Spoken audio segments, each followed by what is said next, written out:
আরো যে আর্টিস্ট যারা আমার থেকেও পপুলার, তো তাদের বিষয়টা না সে একটু আলাদাভাবে নিয়ে যায়, যে তাদের আপ্যায়ন বা তাদের থাকার জায়গা সবকিছুই একটু ভিআইপি সিস্টেম করে। তা আমি যেহেতু সবার সাথে মিশতে পছন্দ করি বা সবাইকে সম্মান করি, হয়তোবা সেই জায়গাটা তারা আমার দুর্বলতা হিসেবে নেয়, যে না ওকে একটা দিয়ে দিলেই হয়। তো সেখানে গেলাম, সারাদিন শুট করলাম। তা আমি যখন খাইতে যাব দুপুরে, সবার শর্ট শেষ, আমারও শর্ট শেষ, তখন সে আমাকে একটা কথা বলল যে তুমি এখানে দাঁড়ায় দেখবা, তোমাকে তো আমি বলি নাই যাইতে, ওরা গেছে গেছে, ওরা তোমার সিনিয়র আর্টিস্ট, ওরা যাবেই, তুমি কেন গেলা? তো তার এই কথাটা আমি খুবই কষ্ট পেয়েছি, যেহেতু আমার শর্ট শেষ।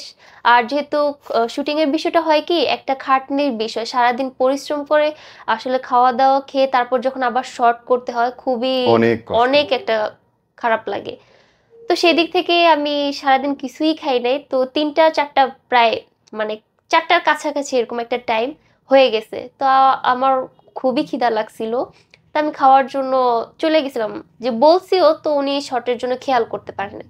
তো উনি আমার সাথে খুবই রুডলি বিহেভিয়ার করে, যে তুমি আমাকে না বলে কেন গেছো, এই সে, আমি না বলে যাবা না।